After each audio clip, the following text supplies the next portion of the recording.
Evening, this is Ursula Souza Fontano, and I am calling this regular meeting of the Somerville Zoning Board of Appeals to order today, February 15th, 2023, and it is 6:02 p.m. Pursuant to Chapter 107 of the Acts of 2022, this meeting of the Somerville Zoning Board of Appeals will be conducted via remote participation. Recording of these proceedings can be accessed at any time using the registration link at the top of this agenda. Tonight, we have a public hearing. It is 42 to 44 Hamilton Road. That's P&Z 22-111. It has been continued since January the 4th, 2023. Good evening. Are the applicants on board? Yes. Can you hear me? Yes, we can. Can we see you? Yes. Let me work on it. Should I share my webcam? Okay. Yes, it's working. Thank you, guys.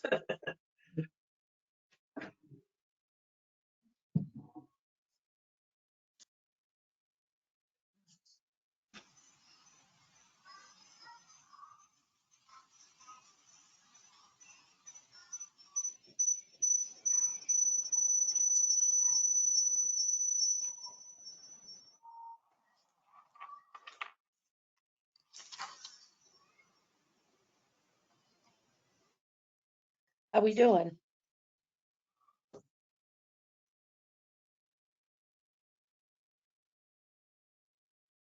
While you're trying to get on board, I want to comment that at the last meeting, we kept the public comment portion open.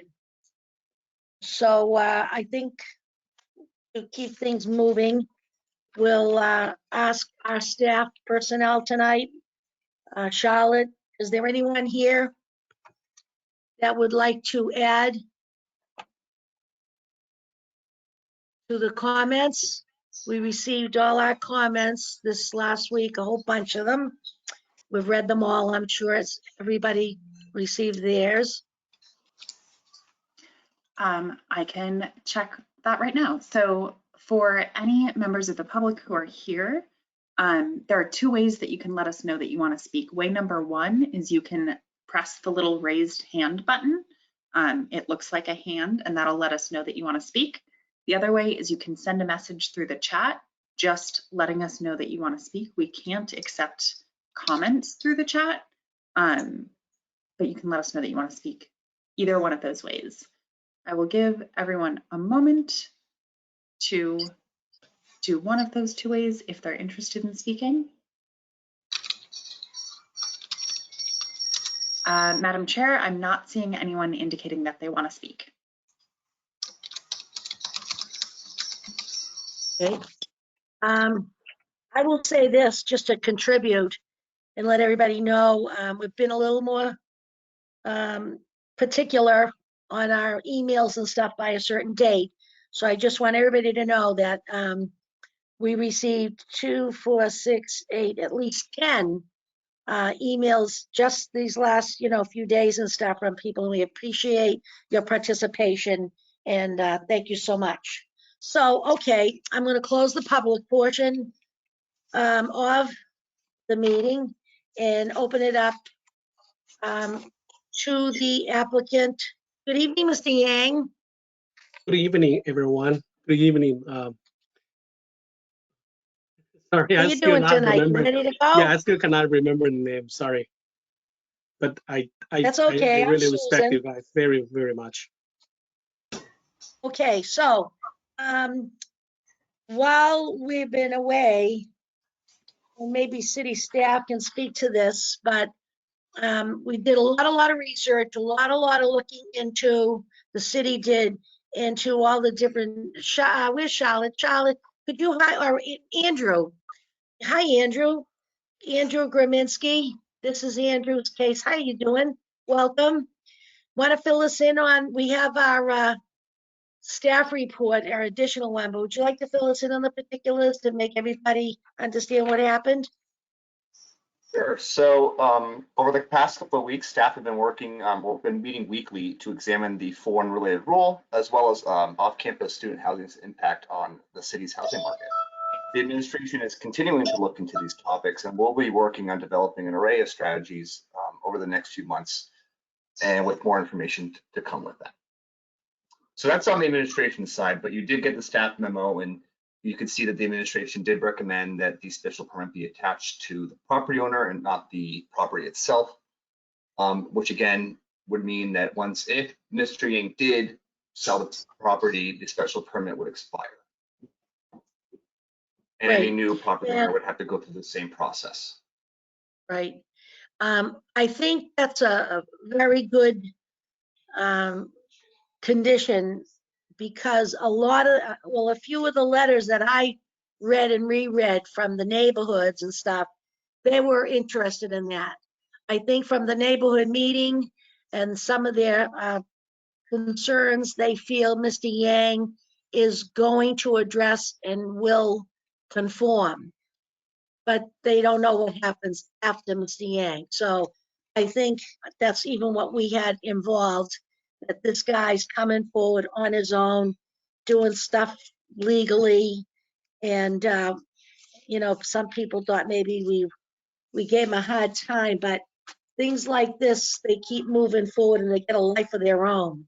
So he's a very respected individual in the neighborhood, and even for myself for coming forward as he did. So I'd like to open it up to the board at this time. If any of you have something to say, to add, or to question, to please do so now. Okay, nobody's hands are up. Yes, Ann Fullerton. Thank you, Madam Chair. Andrew, I just wanted to check in. Last time the mobility director had been on the meeting, and I wanted to see if they had any further requirements other than the bicycle parking that was recommended in the January 4th memo. Is there anything else that we need to be aware of? No, nothing new. However, this is a good thing you brought up that comment, because I know Mr. Yang has spoke with staff that he did have some reservations with that condition, in stating that he was, Mr. Yang, you can speak on this too. I'm not going to speak for you, but I know that you had some comments regarding that condition, that proposed condition. The bike rack, initially when I came here, I did buy a bike for myself and for my son. And I think it's a good idea, but it turns out it's not convenient. If I go to school, it's all uphill, and it only save very little time. We'll walk here, it would take us 10 minutes. But if we do bike, probably gonna be 5 minutes. Then need to find a place to park. So we feel it's not really useful. And also we have, in fact, the car garage is empty. So we can everybody can easily park in the, if there's park in the car garage. My car garage right now we have the bike there, and nobody use it. It's like after for a while, walk is much easier for us. If we just go to school or even go to Davis Square. And usually we think we'll go to Davis Square, we park in the car, or we park in the bike in their place. But if it turns out it's not convenient, we just walk, take us 12 minutes, bike 5 minutes. It's not a big difference. And instead, we need to find a place to park in your bike. So it turns out is we have number one, we have a car garage. It's just completely can park many bikes on there. And the second, it's not really commonly used in this area. Somehow, that's where I kind of little have argue and talk to argument and talk to staff members. Say, is that possible? We could remove that, or we can provide my car garage as the place. And also basement is empty too. We have a lot of space in the basement. All right, so just for my opinion, I mean, I live probably equidistant from Davis Square as your home, and I use my bicycle all the time. So I'm just bringing this up because I think it'll depend on the user, who your tenants are and what their preference is going to be. But I think that offering the garage as an alternative to bike racks is acceptable in my opinion, but the rest of the board would also need to agree on that. Thank you, Ann. All you bike riders, raise your hand. Chair Fontano, could I respond to Member Fultron's comment? Who's speaking to me? This is Andrew Graminsky. Oh, Staff. I don't see, there you are. Thank you, Andrew. Could I Go ahead, respond? hon. Thank you, Mrs. Chair. So I would state that the condition as it reads now sort of provides some leeway in terms of what exactly that secure parking will be. Mr. Yang could work with mobility and they could decide that the basement or the garage is adequate, for example. Another avenue we could take is that if Mr. Yang feels the language is too restrictive, we could, the board, you could revise it to be, you know, just must provide long-term secure parking and just keep it at that and not mention the review by mobility, for example, if you wanted to go that route. So just wanted to provide those comments. Thank you. Okay. Ann Fullerton. I would just add that my biggest concern would, if I were a neighbor, would be not having the secure parking on site available and having bikes locked to parking posts along the street and how that restricts the sidewalk pathway. So I think that we want to make sure that there is an agreement that there will be accommodation. What it is, I think, can be flexible. Thank you. Mr. Yang? Yeah, in my opinion, is we have basement. It's a lot of space. If get the inspection service, people they will see it. The whole basement, I completely remove all of those kind of scatter when I just purchased it. So it's just completely empty. And my car garage, it's just a few tools. You can use it. In fact, if I make this kind of permanent bike rack somewhere in that area, it's gonna affect the neighborhood. Because if I have eight bike rack, can you imagine if the people that just gonna, I mean, we're talking about tenants. Let's say if they just put in there, it's gonna be and it's gonna be a mess. What I'm trying to say, this area you can see is very strict. Each location. I mean, each like driveways. You know, this driveway is mine, but just a one car driveway, and my left hand side is another people's. The only place I can put it in the driveway. If I put a driveway, you know, let's say 8 bike racks, it looks so ugly, honestly. But my car garage is empty. Why? I don't. So I would suggest, you know, kind of recommend to use car garage, or if they want to, you can use basement as well. Brian Cook. I just wanted to clarify, I think the wording of the condition says spaces. It doesn't refer to a bike rack. So as long as there's space for 8 bikes, that's in a secure location. Is that your understanding, Andrew? Through the chair, is that your understanding? Yep, that is what it says. It says minimum of 8 long-term bicycle parking spaces. Correct. So if you, I'm assuming that mobility just wanted to make sure that there was some sort of secure parking. And you know, if it was going to be a rack, I think they would specify rack. That's how we've done it in other cases. You know, this isn't an apartment building, for example. It's just it's a home. So I think there was room for some flexibility, and that's why we put the language in that Mr. Yang would work with the mobility division. So spaces is fine. And well, there we go again. This is one of the things that Mr. Yang, that you'll be responsible for enforcing from your tenants. That if they have bikes, they're to go in the garage, or in the winter months, if they don't use them much, back in the basement, so they stay out of the elements. But that'll be one of your things then, right? Yes. So we're gonna, we can alter the wording a little bit on that condition and then it says spaces and, or, you know, maybe Charlotte or Andrew can freshen that up a little bit to get the word garage in there. Okay, thank you, Andrew. May I respond, Chair Fontano? Yes, Yes, I am. Can I just follow up real quick with a question? Do you mean just Sure. work on revising the language to be softened up? well, yeah, because he's I- saying right now, what Ms. Fullerton brought up was like parking around other people's property on poles or trees or whatever. And this here, this is, Mr. Yang says, they've already discussed this, that he doesn't want the rack, that they can use his garage. He used the term, so I want to put the term in the condition. Sure, we can put in basement or garage in there, and staff can work Great. on that language. Okay, great.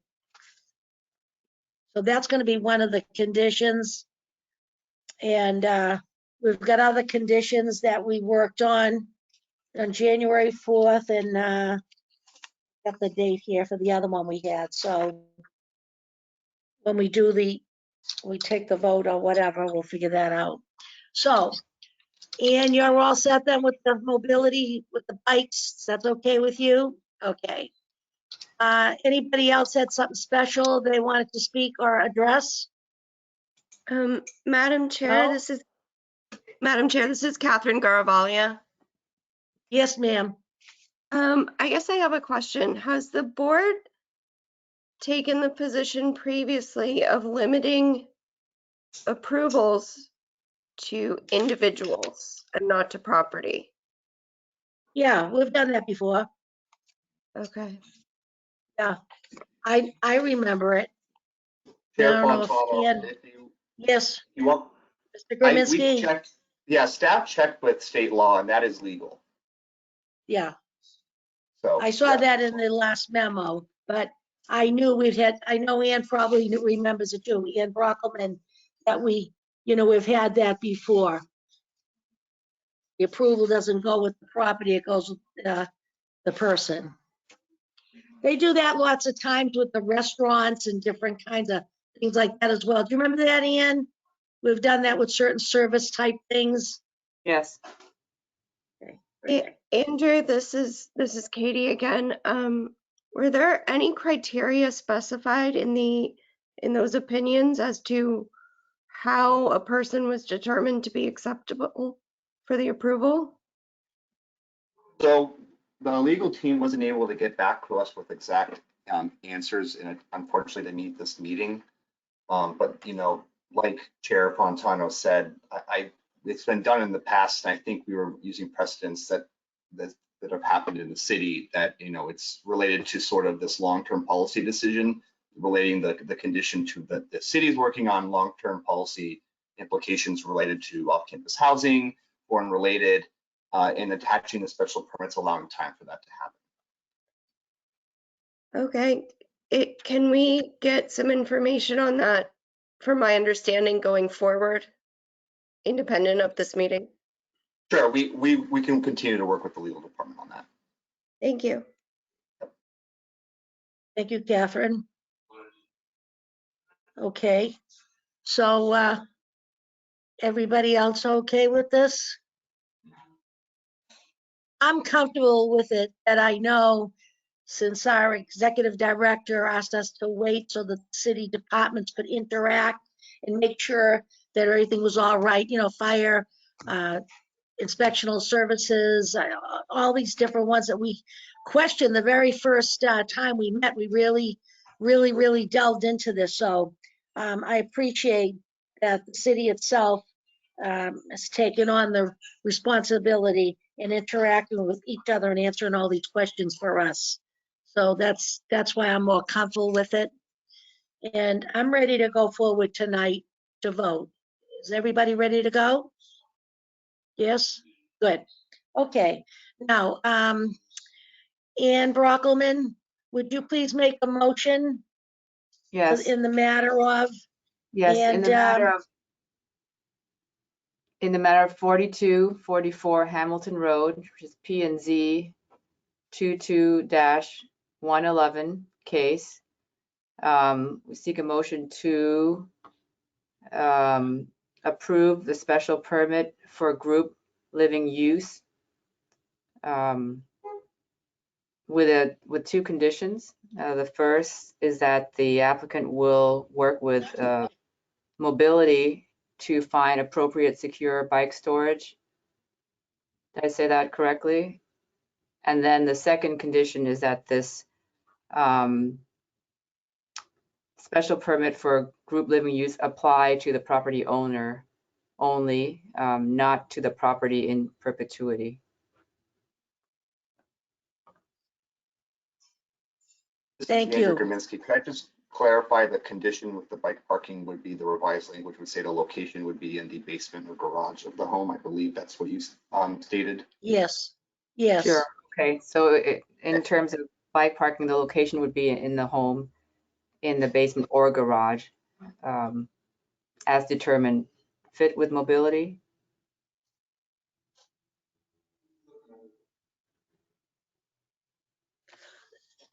Is that okay? Staff have any other thing you want to add to this? No? Okay. And all the facts and findings of all the staff reports that we've had that go back to December. We had November, I had a whole bunch of them written down, but staff will put those all in there because there were certain things we commented in each of the staff reports. There's 3 or 4 of them right here. So all the facts and findings that we've had over the last couple of months. Thank you. Can I have a second on the motion? Second, Seconded by Ann Fullerton. All in favor, say yay as I go around. And we do have a full board tonight. So we'll start with Catherine Garavaglia. Yay. Okay, Ann Fullerton, yay. Ann Brockelman, Aye. Zachary, Aye. aye. 1, 2, 3, 4. Susan Fontano, aye. Who am I missing here? And Brian? No, Madam Chair, we're need- all set. We all have all set, we're all 5. set. I'm sorry, I Yeah. get it. Thank you. Susan, the 2 a.m. Let the Kate, record show. Who's speaking? that was Charlotte. I was just reciting the names of the people who were voting. Okay, thank you so much. Let the record show it was unanimous and all regular members voting. And I want to thank you, everybody. This was a little different. I thank the public for participating and the staff. And good luck, Mr. Yang. Thank you. Thank you so much. I really appreciate this process. Take so much time from your precious time. It's stress for me, but I really respect the work process and the support I've been getting from everyone here. And I really appreciate it. This is a good place. Thank Well, we you appreciate very you. much. Thank you. Thank you for making the system work. Good luck. Okay. I don't see any other business on the agenda. Does anybody have any additional comments or something they'd like to talk about? Hearing none, we'll take a motion for the adjournment. Madam Chair, I seek a motion to adjourn tonight's CBA meeting. Second, Seconded by, yes, I'm sorry, Ann. Ann Brockman, were you finished? Seconded by Ann Fullerton. All in favor, here we go. Catherine, Aye. Ann Brockelman, Aye. Ann Fullerton, aye. Zachary, Aye. and Susan, aye. Let the record show it was unanimous to adjourn. Good night, everyone. Good night. Enjoy the rest of your week. Thank you.